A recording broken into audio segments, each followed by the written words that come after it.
You're listening to the Future Tech Podcast with Richard Jacobs. Future technologies such as artificial intelligence, stem cells, 3D printing, gene editing, Bitcoin, blockchain, the microbiome, quantum computing, virtual reality, and exploring space are much closer than you might think. In fact, many early versions of these technologies are in play right now, and the companies that are using these technologies are the focus of this podcast. My goal for you, the listener, is to learn from these podcasts. You may very well learn something that may change the course of your life for the better, steer you towards a new career, or give you insight into addressing a thorny medical problem. Remember, this podcast and its content is informational in nature only. No medical, tax, legal, financial, or psychological advice is being given. If you've enjoyed the podcast, please listen, subscribe, like, and tell your friends about it. Thank you.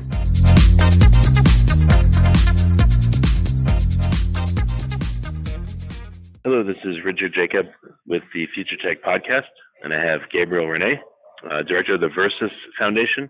We'll be talking about the spatial web. Sounds like the newest version of what the internet's going to be like. So, Gabriel, thanks for coming. Thank you for having me, Richard. Yeah, and I hope I haven't preempted you, but tell me about Versus. What's the premise of the effort? Well, if you look at the history of humans and our relationship to information, we've gone through quite a few transitions over time. And the real key in our evolution has been our ability to take this information and share it. The shareability of information together, kind of, ideas and thoughts and our imaginations, we've put into these different forms. So as we kind of go from grunting and speaking, in cave paintings, eventually to written information, both the birth of numbers and then different sort of letters, alphanumeric information, and more drawings.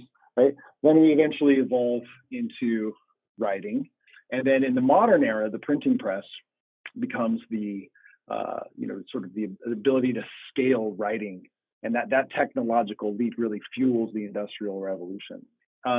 Incidentally, most people don't know this, but the World Wide Web, which many have argued is the next greatest invention and greatest application of the internet, after the printing press being one of the all-time most powerful inventions in humanity, actually grew out of publishing. It's actually an extension of writing. In a way, even our computers are kind of started as word processors, right? And so this concept that that's right. Fundamentally, what we've done is we've made little word processors, which we call computers. They crunch numbers and they crunch letters. And then we, Tim Berners-Lee, who's the inventor of the World Wide Web, created a series of protocols that we use today that power a multi-trillion-dollar, global e-commerce economy, that are the basis for our collective communication in every conceivable language. That obviously move beyond text to images and videos, and it's just been an explosion of information sharing, and this is a big part of what Web 2.0 became. It wasn't just a sort of a read-only web of Web 1.0, but it became a sort of read and write web where we could all comment and share and blog and post, and even this post today, it goes out on the web. So. Right. Those have each been powerful shifts. The World Wide Web technologies are actually based on hypertext. And hypertext is really just digital text. The entire model for how we've been looking at the world and our relationship to information since, let's say, we kind of, our earliest days here on the planet have been abstracted into symbols of words and text and now other forms of, let's call it, two-dimensional media. With the birth of computers and their ability to start to create three-dimensional objects, models, and information over the last several decades, we actually see a shift. And in that shift, there's been, a lot of great examples, mostly represented in our sci-fi films, right? Or books and stories, whether it's sort of the hologram chessboard and on Star Wars, whether it's looking at, which is sort of what we consider augmented reality, or anything that happens in like an Iron Man movie where he's able to see information in space or project holograms in space. But only Tony Stark has that ability. What's happening now is that with our phones, the ability to create augmented reality where we can project information and objects three-dimensionally into space is now becoming a standard part of the hardware and software combination of these devices. So by the time you get to the iPhone I've seen like on YouTube, for instance, there's videos where you can move the phone around and pan, and so yeah, I've seen a little bit of it. But go ahead, you were saying the iPhone X? Well, in a way, the smartphone era actually only ran 10 years. It was 2007 to 2017. And the iPhone X is no longer you can't really call it a phone anymore. At that point, what you really have is an augmented reality device on training wheels with an AI chip. And that's because the cameras now have depth sensing ability. And so they're able to create sort of animojis and 3D characters. And you can see Snap, Chat, and others, altering people's spaces and projecting content into space like Pokemon Go. These are all the little precursors of like what it was like on the early web in the early 90s, where you would just, take 10 minutes to download a JPEG, so sort of, stamp size, image. The loading speed is really slow. My I have 3 kids, and my daughter has like this app where it changes the color of her hair, and it's really accurate looking. You could, she showed me what it would look like if she had purple hair or pink hair. So I'm starting to see some stuff like that too. Exactly. How old is your daughter again? My oldest is 13. 13, yeah. So there's these apps like Facetune and YouCam Makeup, and obviously Snapchat, Snap Lenses. But Facebook's adding this. Google's adding it to the operating system itself. The iPhone has already added it to the operating system. It's called ARKit. And so these, the next generation this is going to be common for them in the same ways that maybe in Web 1.0 was our first interaction with digitized information in a network, and the previous generation of millennials in Web 2.0. But this next era of Web 3.0 is going to become multidimensional. It's going to become spatial. It's going to become the spatial web. So what is the spatial web? What is it? How can you define it? Well, if you think about today's current web, the interface for the web was a web browser, right? And it was kind of the desktop laptop era. So the hardware was desktops and laptops or PCs, and we accessed pages of information on those screens. Web 2.0 really became about the ability to consume information on mobile devices. So we actually changed hardware. And in 10 years, went from essentially 0 smartphones to 3+ billion smartphones in a decade. So the rate of adoption was phenomenally big, and it was an entirely different kind of user experience. What that did as well, though, was it integrated GPS. So suddenly where we were became important. Like you never had information with your laptop about where you were. You couldn't order an Uber. Couldn't browse Airbnbs. You couldn't order Postmates. Right. Because your location wasn't part of the network. Well, location became part of the network in Web 2.0, but it was on a flat map. What's happening in Web 3.0 is that the interface will move from the phone to smart glasses or VR goggles, or even what they call XR, which is our sort of mixed reality headsets, which may be a combination of those two. So that's the new hardware interface.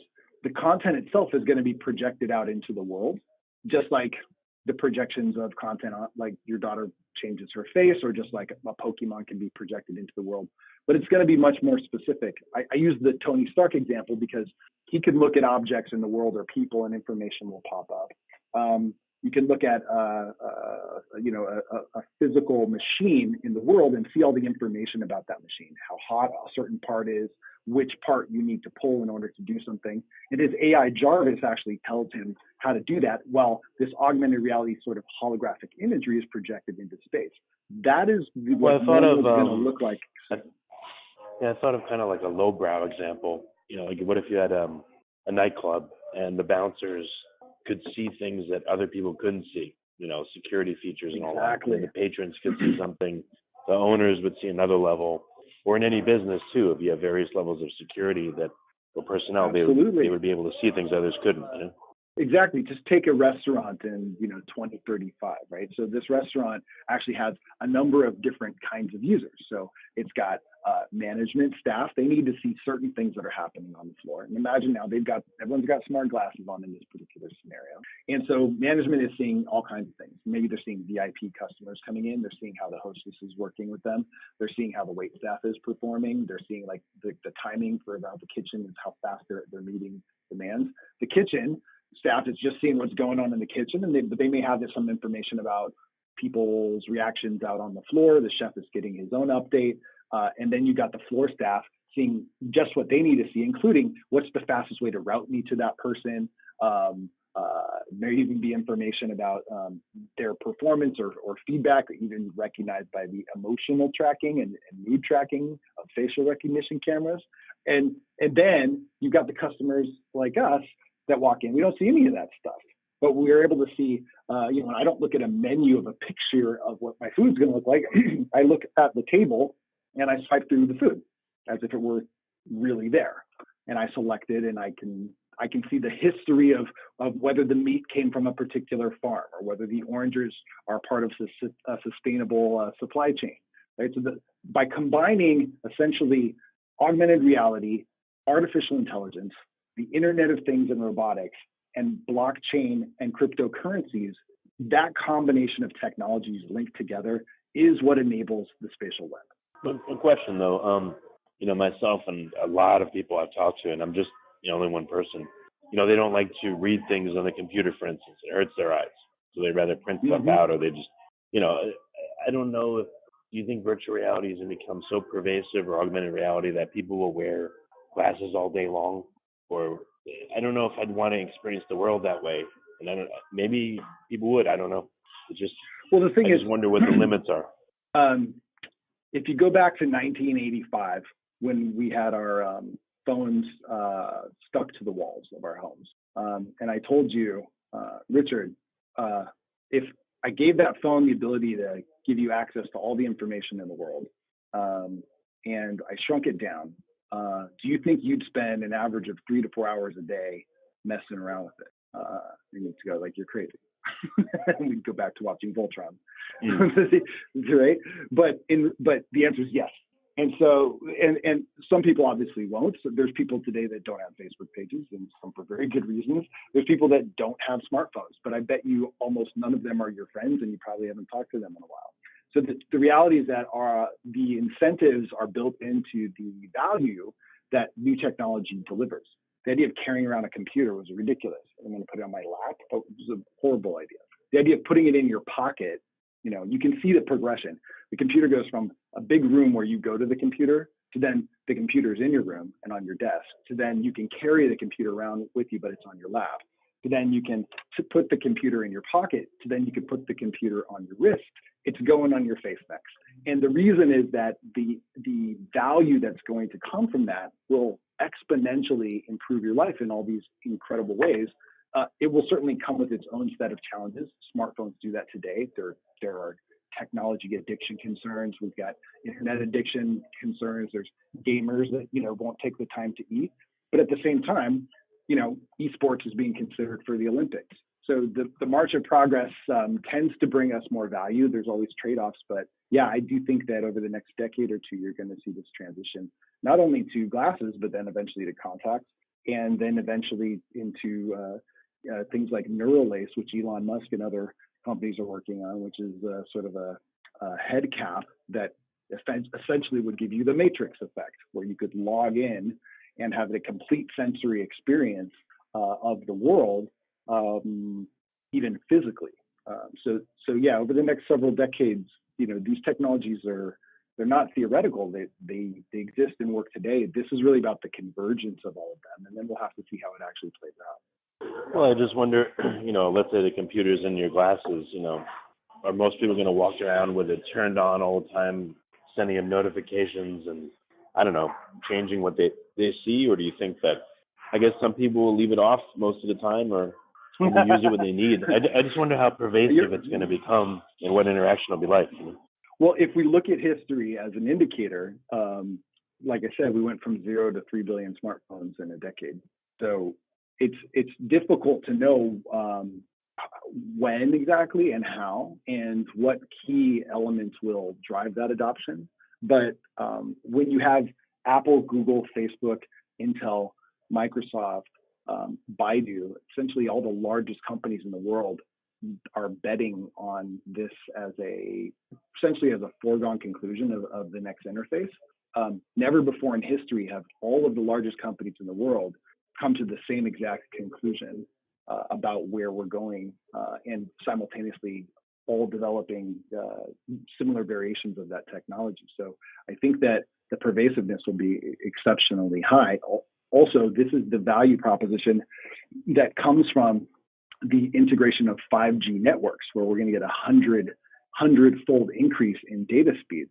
The purpose of that is to now enable drones and autonomous vehicles and augmented reality and virtual reality content, which has been too heavy to push down, our slower sort of internet pipes. And we all remember, trying to watch video when YouTube first came out was pretty painful. Now everyone's, average 9-year-olds, able to play a multiplayer game on his handheld computer. So, it's not just the headsets. It's that all of these technologies are converging. And the real question, Richard, is if those technologies are going to remain in silos, much like a lot of the challenges we've seen with Web 2.0, where third-party companies then take our data and use our data, reselling our data. There's massive sort of privacy concerns, and there's huge interoperability and compatibility concerns that are current problems today. But as soon as we're trying to operate in the real world, without these things being integrated, without certain sort of basic privacy standards built in, we actually can kind of are faced with this sort of black mirror versus white mirror future. And what Versus has done is said, hey, let's ensure that the underlying digital infrastructure of Web 3.0 is built on a kind of spatial protocol that connects all these technologies in such a way that allows for a lot of variability and commercialization and usage, but are designed to respect our privacy, are designed to be interoperable with these other technologies, and to get the benefits of what we call network effects. So what the spatial web is the integration of all these different technologies in ways that both respect our privacy, that have built-in security, which the web didn't have when it was designed, and at the same time have all this interoperable functionality that gives us the most amount of potential value while still protecting our sort of individual rights. And that's what the spatial protocol that Versus has developed, much like what Tim Berners-Lee had developed back in 1991, that became the basis of the core technologies for the World Wide Web that we use today. As we move into another dimension, literally a sort of third dimension of digitization or digital transformation, we needed to re-architect and revise and rethink about how those protocols worked, because they didn't come with a security layer. They didn't come with considerations around privacy, and they didn't come with a transactional functionality, which is why e-commerce was kind of a bolt-on afterthought, that Amazon and others have successfully been able to benefit from. But we think that those need to become standard parts of how Web 3.0 should be designed. And it's why we've started the Versus Foundation as a nonprofit foundation to basically make these technologies available at no cost as part of an open standard that everyone can use globally. Well, what do you see the big companies that are innovating in this space? What are their concerns? Do they care about privacy? Do they care about security? Or are they just kind of running headlong towards making cool devices and experiences and forget about everything else? Well, if you look at the challenges we've had in Web 2.0, the Cambridge Analytica scandal, the Russian hacking scandal, if you just kind of browse the headlines today, you see all kinds of really concerning articles that are discussing how our privacy is being our private information, other personal data is being captured, sold, resold in these sort of dark web marketplaces that that are monetizing our behavior. Now, when you start to think about collecting biometric information, your heart rate, your mood, facial recognition cameras everywhere, and being able to recognize what certain behaviors are, and you can see that there are very serious privacy concerns here. And I don't believe that the majority of large companies today have taken enough of a position on enforcing, common sense privacy, or supporting common sense privacy regulations. We're starting to see it come out of Europe with what's called GDPR, which is the General Data Privacy Rules, and these are now saying that your data is your data. Third parties have to be able to, like, if you want to remove yourself from a service, you can do that. You should be able to take your data with you, data portability. So we're starting to see the early signs of regulatory environments that are going to drive this. But the problem has been that many of these companies' business models are actually designed to capture and resell your private data. That's the basis of the so-called free web, Web 2.0. And reasonable people can argue about whether or not that's been a good thing. It's certainly been good for business, but free has actually cost us all quite a bit. In Web 3.0, we frankly can't take that level of risk as a species, because the level of detail that a company is going to be able to pull and access related to all of your activities, behavior, thoughts, even mood. There's all kinds of new technologies coming out of MIT that could enable that kind of thing. We need to enable, security built into the web itself. And Versus enables this with something we call smart space. And smart space essentially lets any physical space in the real world, your home, your office, a government building, the medical facility, become an encrypted three-dimensional space. Imagine like a digital force field around your home that then allows you to set the rules for what kind of content can be projected or displayed or captured from inside of your home.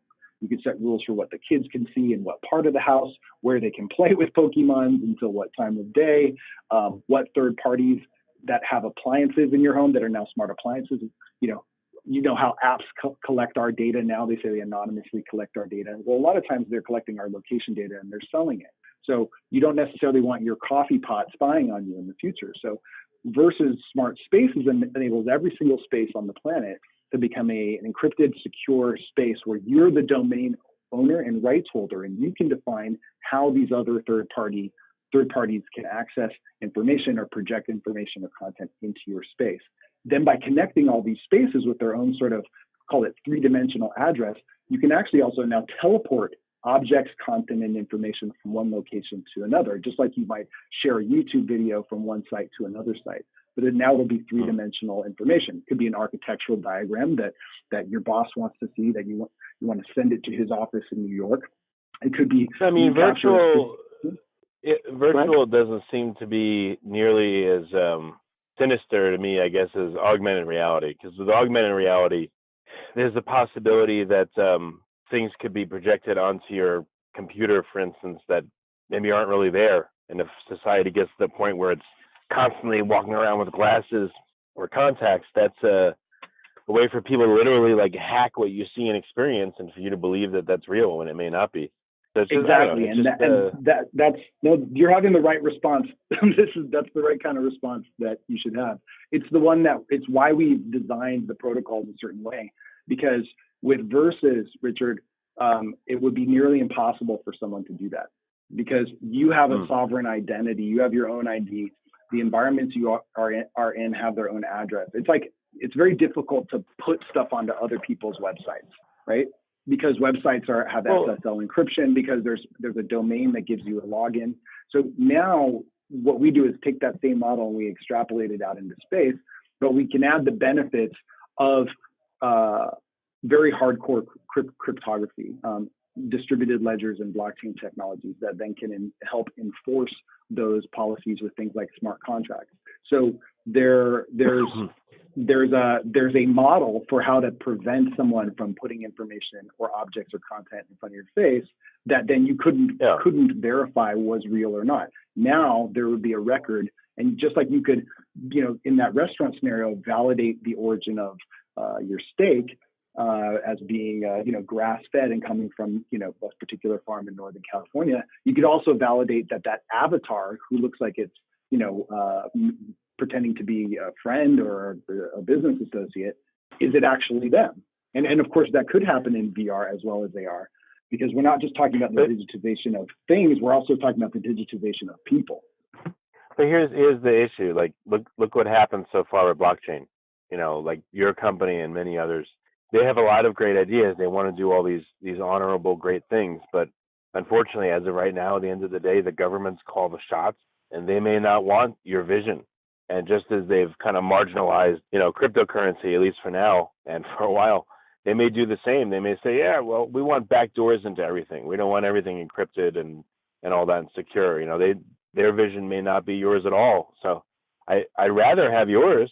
It'll be much better. I just don't know that if that's a climbable hill, or what you would do to make sure like your protocol runs things instead of some other protocol that, like I said, is in the hands of government or large companies that would love to mine everything you see and everything you experience and take it all.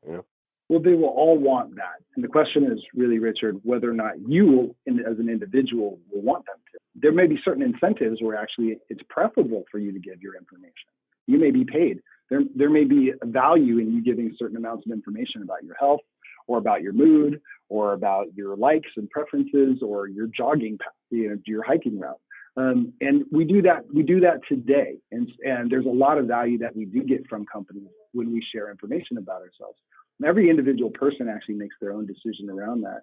With respect to the government, what I can tell you at the moment is that we're in conversations with multiple governments around the world and multiple standards bodies that have a long history of implementing these kinds of basic sort of infrastructure standards. Mostly, even as exciting as the content and idea of this sounds, the actual technology itself and the implementation is really very boring. And there's all kinds of standards built into everything that you do in the world, the way that that certain chips are designed, or the way that certain screens are designed, or even like the number of screws that need to be inside of a beam inside of a facility that it, allows it to be insured or allows it to be approved by the city for construction. So there's all kinds of what I would call boring standards that end up being the basis of our physical infrastructure. And with respect to digital infrastructure, what I can tell you is that the U.S. government, as of today, Department of Homeland Security, as an example, has put out a call to specifically convert all of the paper IDs into digital IDs. And in that paper, which anyone can access online, it states that they do not want access to that information. They don't want to store the information. They don't want the sort of big brother honeypot, because frankly, it becomes a bigger and bigger liability. That, along with the kind of regulations I mentioned before, like GDPR, where the EU often sets these kinds of standards, actually cause larger and larger fines for companies that store more and more private information that then get hacked by hackers. So the challenge that any company has is, and including governments, is that of course you can store any information that you can acquire, but hackers tend to get in and tend to steal that information. At the same time, right, the regulatory environment is heating up. So we go from $1 million fines to $1 billion fines, which is this is already the road that's happening. California has its own privacy regulations that have just come out that are also very severe. This is like day 2 of Web 3.0, but I believe that the pushback against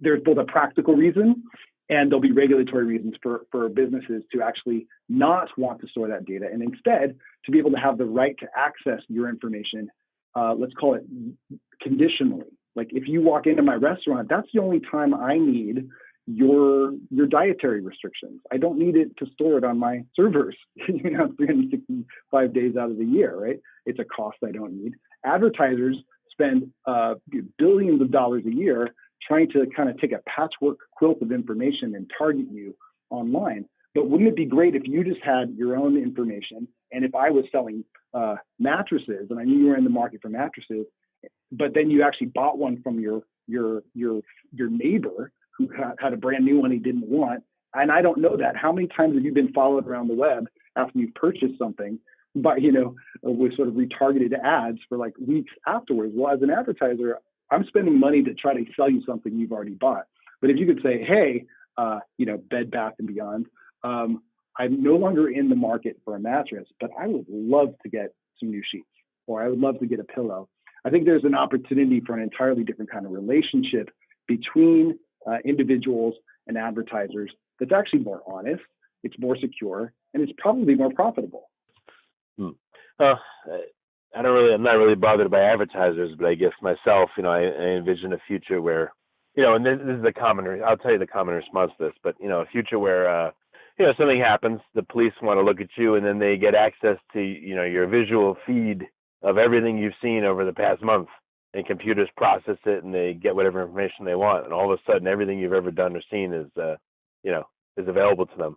And then there's the common response of, oh, if you don't do anything wrong, there's nothing to fear, which I consider to be BS. I worry about that more than just marketers, trying to market to me. That doesn't seem to be I don't know, just personally, that doesn't bother me. But what does bother and concern me is the ability for governments and authorities to, pretty much have free reign in everything you've ever done and seen once technology gets to that point. Well, that comes down to laws, and that comes down to the people that write the laws, and that comes down to who we vote into office, right? So the political and legal and regulatory frameworks of our societies in democracies are supposed to be the result of decisions that we make. But when we're being informed by advertisers that are falsely creating fake news to then inspire you to vote in certain directions by inciting emotions around things that maybe are inaccurate, the advertisers who may not just be trying to sell you, a mattress, but maybe trying to sell you a candidate, actually inform how those laws and regulations go into place. So you can't really extract one without the other. What we need is common sense regulation around these kinds of things. And by creating the underlying technology that enables it, just like a hammer can build a home or kill somebody, or fire can help us make our food more digestible or burn our homes down. Technology is always sort of neutral, but it's really us as humans and our ethics and values and how we choose to represent them, who we choose to represent us, and the enforcement of those that become challenges. And there is no doubt that Web 3.0 will pose a whole new set of challenges. What we're trying to do is get out in front and have these kinds of conversations and promote the inevitability of these convergences of technology, while saying, hey, how do we begin to create a digital infrastructure that respects our human rights, our privacy, built-in security, and built-in interoperability that is more beneficial for us as citizens, ideally is more beneficial for businesses, and will allow our government and cities to operate in ways that don't require them to be totalitarian. But these are the challenges of this next generation, and they're the challenges these are the kinds of questions and concerns and conversations that we think need to start to rise to the top of the social conversation that we're having globally. Yeah, no, I agree, and you brought up a lot of important points. In a way, it's actually a battle for people's perception of reality. Once, like I said, you imagine glasses or contacts on everyone's face, then literally you can shape people's reality, what they believe is real, in an even more visceral way than just reading something on the web, watching a TV show, which is crazy. Yes, this is actually the battle to redefine reality, and it will happen over the next several decades here. And so to this end, we're trying to create awareness around it. We also think there's more value in compatibility and interoperability of these technologies, making sure that identity and privacy become a privacy by design part of the digital infrastructure. And to that end, myself and my partner, Dan Mapes, both founders of Versus, will be releasing a book in the next month, which is the Spatial Web. And in that book, we cover all of these sort of topics and concerns. And again, the point of this is to start to raise awareness around the spatial web, about Web 3.0, and to start this dialogue that then will ultimately become part of the technology that is driving our day-to-day lives. We prefer to have a white mirror, future versus the black mirror future, and so that's really what the Versus Foundation is founded on. All right. Well, very good. What's the a funny question? Out of all the movies that are out there, which one do you think most closely resembles what the future may be like? Well, again, it depends which kind of future we get. The same technologies can enable the sort of, the darker or lighter version of our future. Ironically, most of our stories of the future are based on sort of dystopic uses of technologies. So Altered Carbon is a really phenomenal example of how these technologies can be used for pretty awful reasons. And I would say that to get a good indication of what more general use is, nearly all of the Marvel movies that have come out in the last 10 years have showcased things like volumetric video and holograms and intelligent robots and obviously the ability to interact spatially. So a lot of our sci-fi films really capture this. The Oasis from Ready Player One is probably a good indication of what virtual environments will look like in 20 or 30 years. But what we think is missing is, and maybe it's just that we, as humans, we love dramatic stories, is there aren't a lot of really good representations of what a beneficial, very futuristic or very technologically embedded society looks like. And that's probably part of what's missing, is that most of our stories about the future, are all AI and robots, taking over and destroying us, or humans abusing each other with these technologies. Certainly, if you look at our history, we're sure to do some of that.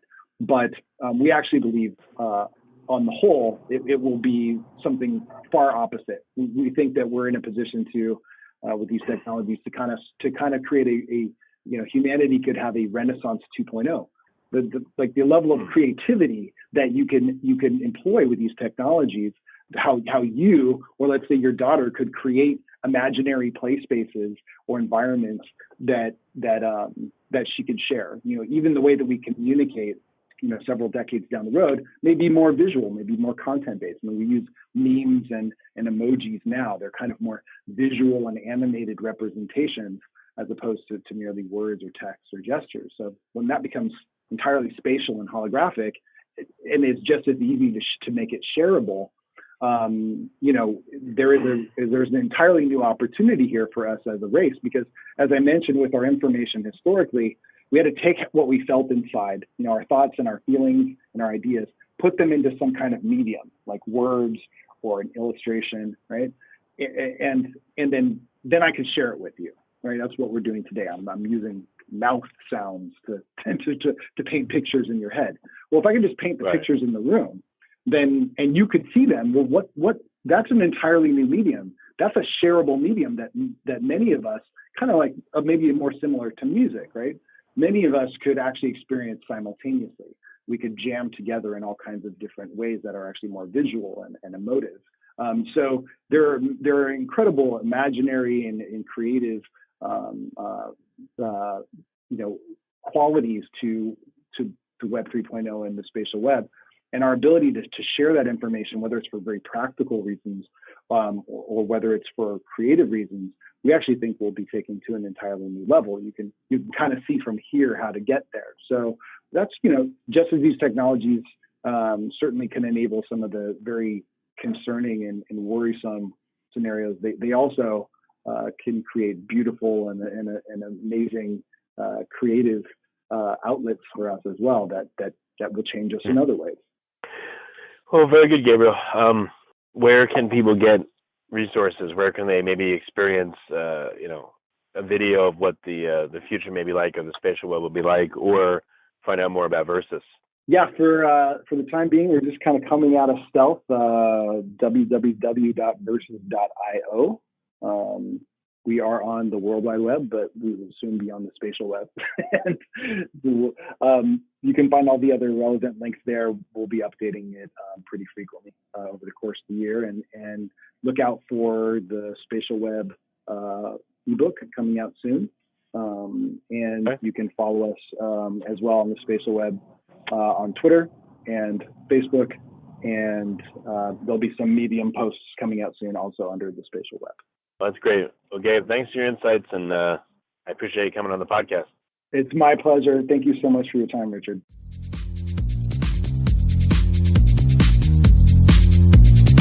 You're listening to the Future Tech Podcast with Richard Jacobs. Future technologies such as artificial intelligence, stem cells, 3D printing, gene editing, Bitcoin, blockchain, the microbiome, quantum computing, virtual reality, and exploring space are much closer than you might think. In fact, many early versions of these technologies are in play right now, and the companies that are using these technologies are the focus of this podcast. My goal for you, the listener, is to learn from these podcasts. You may very well learn something that may change the course of your life for the better, steer you towards a new career, or give you insight into addressing a thorny medical problem. Remember, this podcast and its content is informational in nature only. No medical, tax, legal, financial, or psychological advice is being given. If you've enjoyed the podcast, please listen, subscribe, like, and tell your friends about it. Thank you.